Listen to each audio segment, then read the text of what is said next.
Ley Nacional 25.929. De derechos de padres e hijos durante el proceso de nacimiento. Tenés derecho a un parto sin medicación ni prácticas invasivas que no estén justificadas por tu estado de salud o el de tu bebé.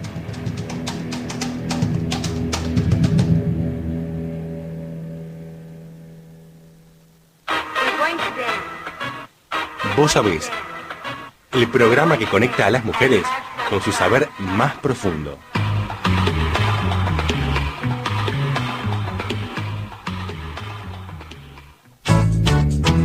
Vos sabés cómo te esperaba, cuánto te deseaba, no si vos sabés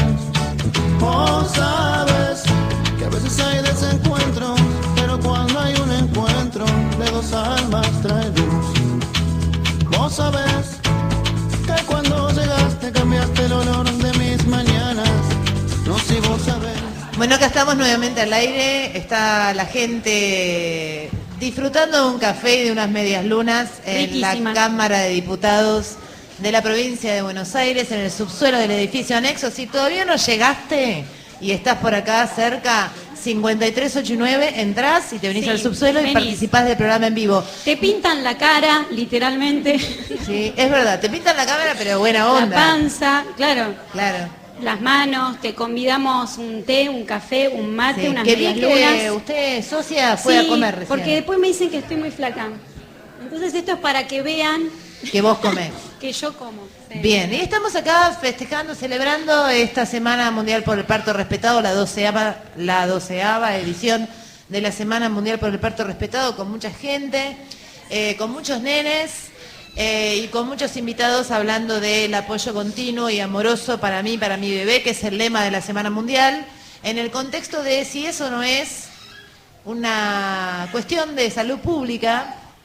Y la pregunta nuestra, acá están nuestras también cantantes en vivo comiendo medias lunas, acá pasa la señora Jimena Villaro, que está muy bien, tiene que aclarar la garganta con un poquito de café y medias lunas. Por supuesto, y quería mencionar que están presentes las modelos de nuestra campaña por los derechos que están viendo aquí atrás nuestro, que son escenas de partos respetados, así que muchas gracias por habernos dado los materiales y ser las protagonistas de esta campaña. Estamos ahora con dos entrevistados, dos nuevas personas acá sentados a la mesa, que son la señora María Belén Osaeta. Ella es subsecretaria de Salud y Medicina Social de la Municipalidad de La Plata. La doctora María Belén Osaeta. ¿Cómo le va, señora?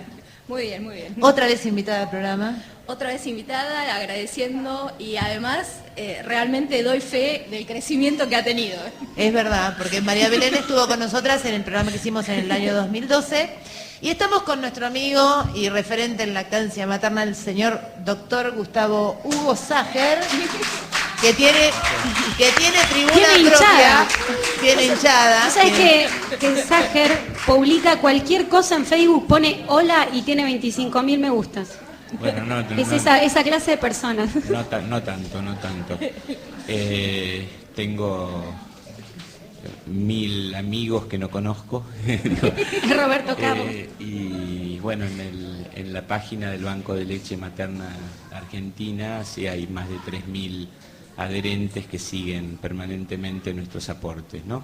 Estoy muy contento de estar con todos ustedes. Traje a la CLAC acá para que me aplauda y para que parezca que soy popular. Y bueno, estoy un poco dispuesto y adhiriendo a esto de la Semana del Parto Respetado, en el que siempre creí desde la maternidad del Hospital San Martín de La Plata, que muchas veces no se hace parto respetado, pero que aprendí lo que era de la mano de las parteras, los partos respetados, cuando hice mi residencia en pediatría y roté por la maternidad. Así que tuve un buen comienzo, y así como Dent aprendió de las parteras lo que era el parto renacido, creo que es muy importante esa mirada hacia lo normal, que parece que el médico no fuera resorte del médico lo normal.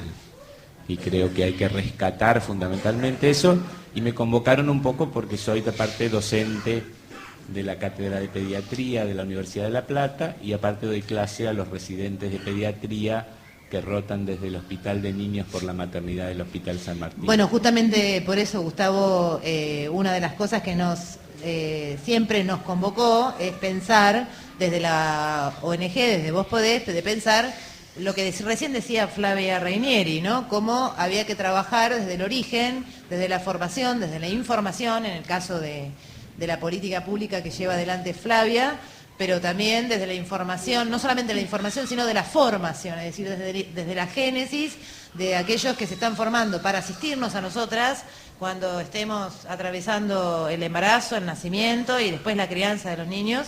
Y bueno, y siempre nos llamó la atención a veces por ahí la poca difusión que tiene nuestros derechos como madres y niños en el momento del nacimiento en las facultades, ¿no? Tanto en la formación de grado como en la formación de los residentes.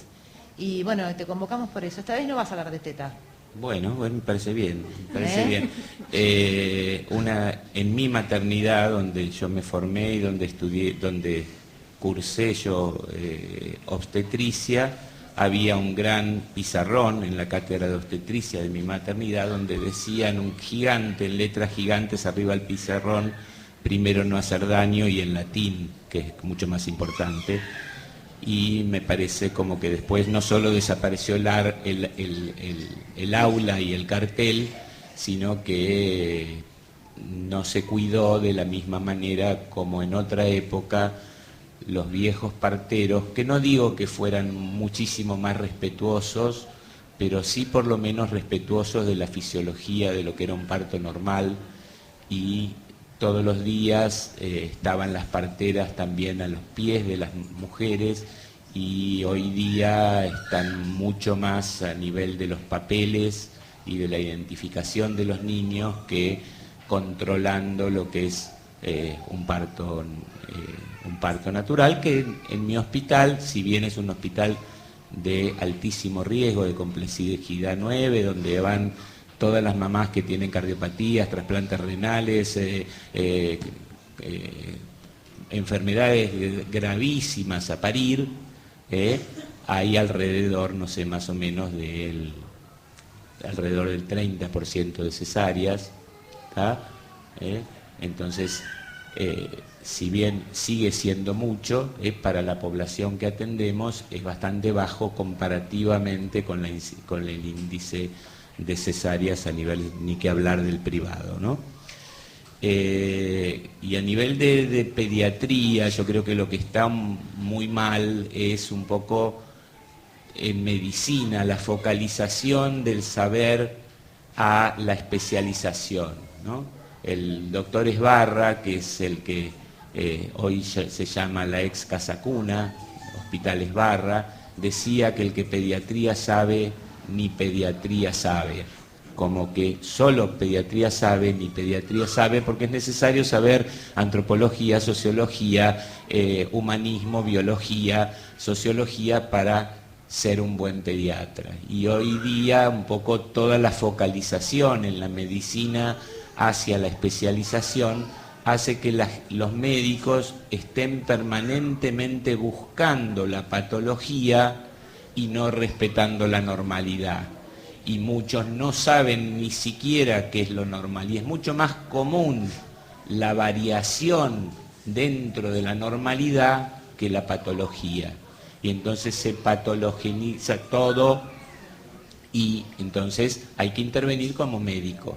Cosas que no son enfermedades, sino que son ciclos normales del embarazo, el parto, el puerperio y la lactancia, que es lo que a mí un poco mi ocupación principal en este momento y desde el banco de leche del Hospital San Martín de La Plata. Gustavo, justamente pensando en la lactancia, una de las cosas que dice la Ley Nacional 25929 es que la madre y el niño tienen derecho a estar juntos todo el tiempo, es decir, la madre no ser separada de su hijo y el hijo, es decir, lo dice dos veces encima. Lo dicen los derechos de las mujeres y después lo dicen los derechos de los niños. Así que debe ser bastante importante si lo repite la propia ley, ¿no? Parece que es importante. Sí. Pero es una de las cosas que sistemáticamente no se respeta. Y otra de las cosas que dice la ley es que la madre tiene derecho a ser informada sobre los beneficios de la lactancia y tiene, y el niño debe gozar de tener ese beneficio que es estar en la teta de su mamá cuando él lo disponga, ¿no? Entonces, mi pregunta es, en la formación de los residentes, ya digamos, aquellos médicos que se van a formar para ser pediatras y neonatólogos, ¿esto se enseña? Se enseña, pero dentro de la currícula total, dentro de la Facultad de Medicina, es 1 minuto en un siglo. O sea, hay gente, por ejemplo, en pediatría hay 2 cátedras de pediatría, la cátedra de pediatría A y la cátedra de pediatría B. La cátedra de pediatría A, que su sede es el Hospital de Niños Sor María Ludovica y que tiene, no me acuerdo cuántos años, pero ponete 80. Y la cátedra B, que tiene 26 años de existencia. La cátedra B se jerarquiza la normalidad y lo social. En cambio, en el Hospital de Niños se jerarquiza un poco más la patología, la complejidad, el chico enfermo, el chico en cama. En la cátedra nuestra se jerarquiza el chico en la casa, el chico en la comunidad, el chico en la escuela, el chico en el club. O sea, son 2 miradas distintas. Y nuestra cátedra entra 1/3 de los alumnos que de 5º año de medicina y 2/3 en la otra. Eso es lo que te iba a preguntar, o sea que ven este tema si les toca estar en tu cátedra. Por ejemplo, en otra también hay aspectos, pero la patología es como que tapa todo. Y en el Hospital de Niños, por ejemplo, no existe un solo lactario donde extraerse leche. Yo siempre digo en forma irónica que en el Hospital de Niños, las madres de los niños internados en el Hospital de Niños no tienen tetas. Si bien la mirada es otra en una maternidad que en un hospital de niños y pasa en todos lados, por supuesto que esta cosa también hay que transformarla. Y se está tratando de transformar y se está tratando de que el laneo, que tiene 2 espacios, se transforme, se cree el lactario, pero todo es mucha. Y nosotros lo que pasa que en el Hospital San Martín de la Plata quedamos lejísimos del Hospital de Niños, como 10 cuadras, y es muy difícil transitar esas 10 cuadras porque hay que pedir el mateo, el carro, algo como para transitarlo.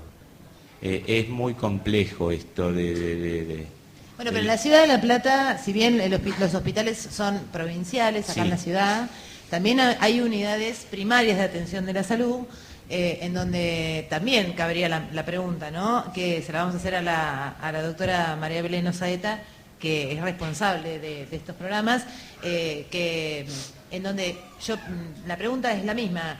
Desde la atención esta inicial, ¿se le dice a los profesionales que van a atender a las embarazadas que tienen derechos y que tienen estos derechos, cómo hace la política pública municipal a través del centro de salud municipal para que la mujer que se va a atender a esa salita sepa sus derechos y los pueda hacer valer? Sí, quería seguir un poquito lo que recién hablaba Gustavo de la formación.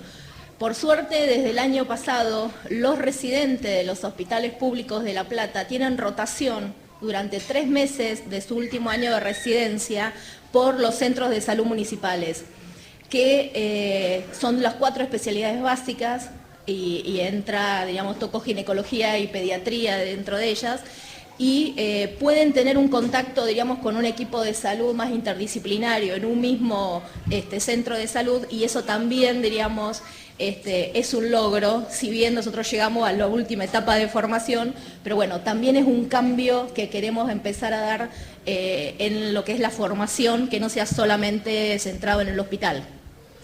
Con respecto a lo que vos decías, Lorena, sí, para mí el tema de los derechos de tener un parto respetado y los derechos del niño no son solamente del sistema sanitario, es una política pública que incluye transversalmente derechos humanos, educación, servicios públicos, te diría economía, digamos, hay un montón, digamos, de aspectos porque tiene que ver con lo básico de la familia, que es la unión entre la mamá y ese bebé. Y en los centros de salud nosotros creemos que es lo más cercano a la comunidad donde la mujer va desde el comienzo de su embarazo o cuando lo quiere planificar, digamos, al centro de salud, y en ellos sí nosotros tenemos profesionales muy formados, que en todos hay obstétrica, que también es un profesional que se había dejado de incluir en lo que era el sistema municipal, ya que no en todos los centros de salud había obstétricas. Hoy podemos decir que el programa, diríamos, que genera esa continuidad de control, esa relación mucho más directa y más cercana con la mamá durante su embarazo y su puerperio, está, diríamos, lo lleva a cabo cada obstétrica del centro de salud. Y también nosotros creemos que, si bien apoyamos y estamos expectantes de la reglamentación de la ley, también creemos que es apropiarse la propia comunidad de sus derechos para poder ejercerlo. La ley ayuda, pero digamos es como un camino entre todos.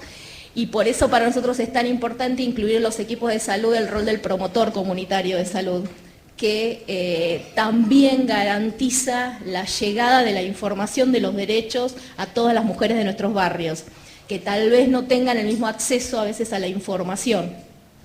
Entonces, para nosotros es fundamental ese equipo que se forma entre el promotor, la mujer del barrio, el equipo de salud y la obstétrica fundamentalmente dentro de ese equipo. Para nosotros es fundamental digamos, la atención de las embarazadas en los centros de salud. No queremos que la mujer embarazada se tenga que estar trasladando por toda La Plata para hacerse sus estudios complementarios, porque si bien el embarazo y el parto es una situación natural y normal en la mujer, también, y en esto es, digamos, que no queremos llegar a este enfrentamiento en lo que es el sistema o el sistema de salud y lo que es el derecho de las mujeres. También necesitamos cuidar que ese embarazo, digamos, transcurra lo mejor posible, y si hay alguna alteración, detectarla lo antes posible para la mejor salud de esa mamá y de ese bebé. Por eso les decía que podemos generar a través de los centros de salud y un programa que se llama MABES, que es Mamá y Bebé Sano, porque creemos en ese binomio, digamos, no por separado, que la mujer embarazada que acude a un centro de salud, tanto en sus análisis clínicos como su ecografía, y a partir de este año también un electrocardiograma previo a su fecha posible de parto, lo pueda realizar todo en el centro de salud. Para nosotros eso fue fundamental incluirlo. Además de el ácido fólico, el hierro, la leche, que digamos también es necesario durante el embarazo. Pero sí creemos que el rol de la obstétrica, que se ha sabido ganar sola su lugar, también es algo que todo el equipo de salud y también nosotros los médicos tenemos que respetar cuando son las que llevan, digamos, todo el control del embarazo en el centro de salud. Bien. Antes de pasar a las preguntas que van a poder hacerles ustedes a Gustavo y a María Belén, yo tengo una pregunta para ambos y que para que la repensemos entre todos. ¿Estudiaste? ¿No? Bien. Tiemblo. Yo pensaba, si existe una ley de educación sexual integral, ¿no? Que es resistida, digamos. Es una de las leyes resistidas por la comunidad, no todas las escuelas, no todos los grupos sociales les gusta que les eduquen a los chicos en una sexualidad amplia y plena, pero existe la ley y debería ser implementada desde el inicio de la educación. Sí. Y si el embarazo y el parto es un hecho de la sexualidad humana, ¿por qué no está contemplado eso dentro de lo que es lo que sería el programa de educación sexual integral? ¿Qué es lo que ustedes piensan? Por eso te planteaba que es una política pública que no puede dejar afuera a lo que es educación.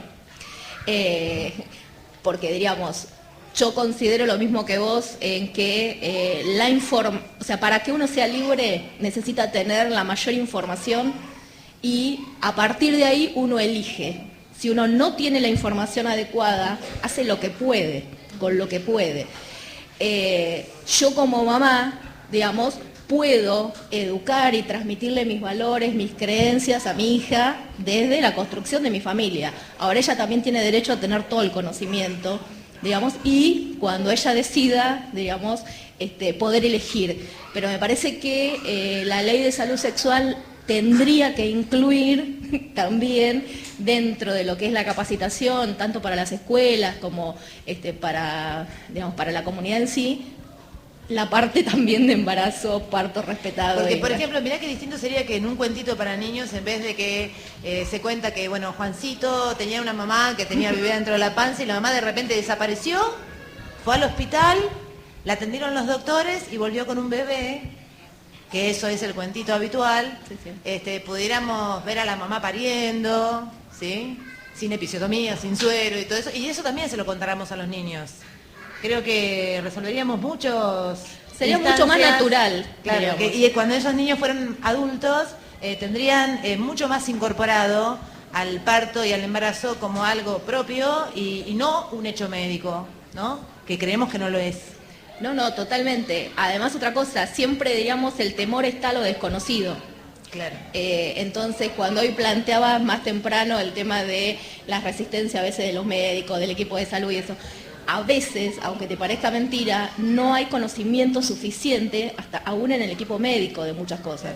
Entonces, ante el temor hoy de un juicio, ante una mala praxis, digamos, el temor te paraliza y no te deja realmente trabajar con la libertad que vos podrías trabajar si vos conocés la ley, sabés cuáles son tus derechos, pero fundamentalmente los derechos de la mamá y el niño. Lógicamente. Bueno, a ver, ya tenemos una pregunta.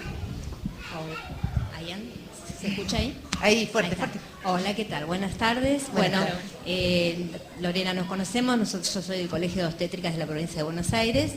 He estado escuchando con mi colega muy atentamente todo lo expuesto y realmente nosotras desde nuestro lugar como obstétricas obviamente que apoyamos todo esto y de hecho somos parte de este cambio. Hoy me quedé con el tema del protocolo y yo diría que más que protocolo son usos y costumbres.